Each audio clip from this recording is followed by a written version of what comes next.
And now for your tough questions on New Jersey. You want to raise your hands if you have a question, and Evan will reach you with a microphone.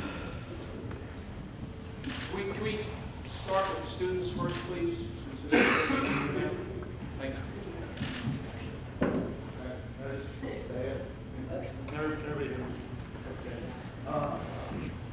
Given the WikiLeaks release earlier today and sort of the revelations that have come of it, what is, I guess, your position, / the government's position, on the realization that both your government and the Arab states that are immediately surrounding you sort of press for the military actions against Iranian nuclear capability? Okay. First of all, let me first state that the WikiLeaks were, in our view, reckless and irresponsible. Confidentiality in diplomatic affairs is greatly valued. It's absolutely essential to the conduct of international affairs. Reckless and irresponsible, and we share the concern of the Obama administration in the view of these irresponsible leaks. The Israeli position, and you can certainly see this in the documents that have been released, we note that our public positions and our private positions, our privately conveyed positions, closely dovetail. We have been saying for quite a while now that a nuclear-armed Iran poses a monumental danger not only to Israel. It's not only the fact that the leaders of Iran are daily saying they want to wipe Israel off the map, that they are supporting Hamas and Hezbollah and other terrorist groups, that they're undermining pro-Western governments throughout the Middle East and elsewhere. But we're saying that if Iran gets a nuclear weapon, imagine what it's going to do with those nuclear weapons. And that the window of opportunity for preventing Iran from acquiring those nuclear weapons will not be open indefinitely. So there's no contradiction between whatever came out in those WikiLeaks and what we've been saying privately, publicly.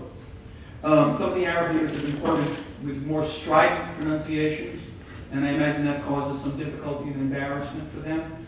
But the fact of the matter is, Iran poses this challenge. And it's a challenge not just to Israel, it's a challenge to Arab states.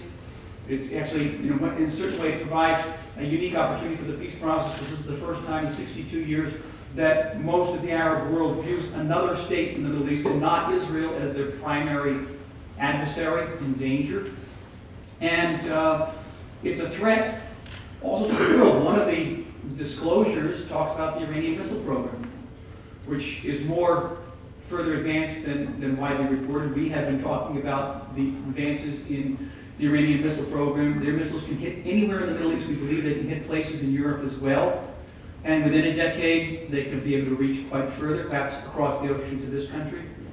And it's a serious threat. And if you have a missile program like that, then you can take a warhead and put it on top of that missile. And if you're close to terrorist organizations, you can convey military nuclear capabilities to terrorist organizations. You can trigger a nuclear arms race in the Middle East. You can transform the whole concept of nuclear non-proliferation into an oxymoron. All of this is verified by what's been revealed, again, irresponsibly. We are signed on now to the sanctions program. In the Prime Minister Netanyahu's first meeting with President Obama, this is now May 2009, Israel, the Prime Minister signed on to the President's handling of the Iranian situation, and that was agreed upon that it would be a sequence.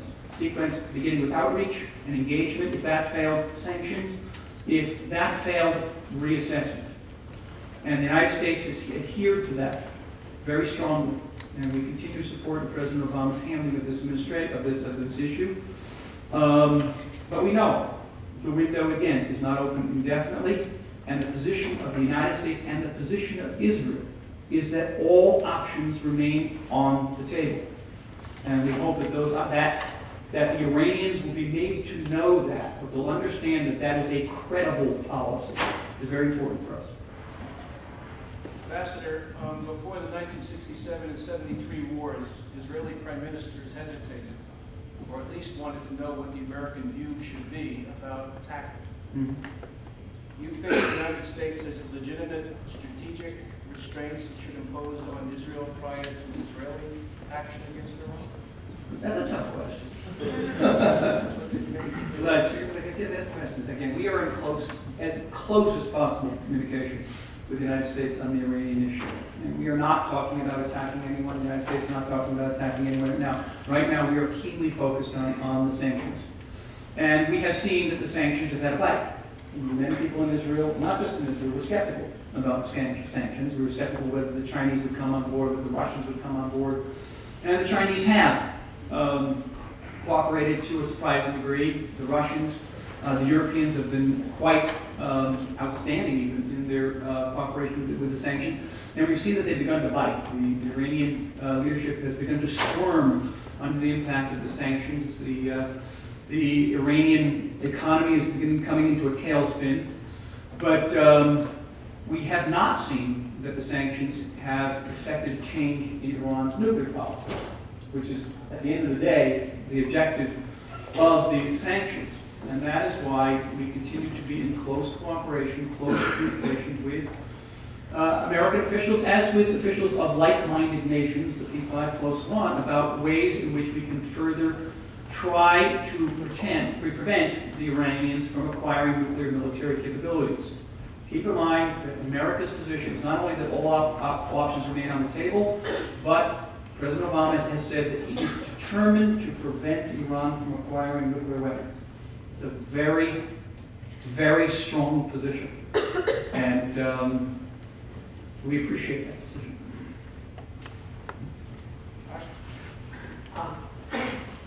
I guess every year here in the United States, in the American Zionist community, there are countless conferences and workshops and lectures and everything dedicated to analyzing Israel's PR problems here in America. And the most common conclusion seems to be that Israelis and Americans communicate things in very different ways. I think anyone who's been to Israel can agree that that's definitely true. And you began speaking today by relating to us using the American narrative, American imagery, American syntax, even just the way you talk because you grew up here. Has the Israeli Foreign Ministry considered making more frequent, more direct use of American Olim and American Zionists in their relations with the American press? I mean, for example, Mark Rega, the non-American, is an Anglo, and there was a lot of discussion that he was able to make some headway in presenting Israel's case here. Well, the Israel Foreign Ministry is closely associated with American organizations that are involved in attempts to improve Israel's public relations and public diplomacy here. And you're surely aware of a number of these organizations, from the student branch of AIPAC to Stand With Us, that train Americans or Anglos in ways to respond to criticism of Israel, of presenting a more balanced picture of Israel. We are engaged in promoting not just the way Israel's, particularly on campuses, outside the classroom, but also inside the classroom. And not only what's in the classroom, but on your syllabus, and making sure that students have access to all points of view. We're not saying not give, say, an Arab point of view or a Palestinian point of view. We want you to have access to our point of view as well. That's what being on a university is for, is to have that type of access. So we are engaged, but it's a work in progress. And we have a long way to go, and we have much to learn. And this particular foreign ministry is keenly engaged and keenly aware, to be aware of the public diplomacy challenges we face. At the end of the day, there is no greater solution to Israel's, greater answer to Israel's public diplomacy challenges than to actually have people come and visit us. And programs, Birthright for Jews, Operation Interchange for usually non-Jewish participants, to come to Israel and see what Israel looks like from the inside out. And to understand that we're not an armed camp, understand that when you get off the plane, you're going to see a society that looks a lot like yours, with a youth culture that is, fantastic, great rock music, an open society where there are protests and there is a free press, and a free press, frankly, on steroids, and that we enjoy civil liberties, and understand that we just happen to live in a particularly rough neighborhood. You don't come back necessarily a committed Zionist, but you understand our perspective. And at the end of the day, I think that is the goal of our public diplomacy,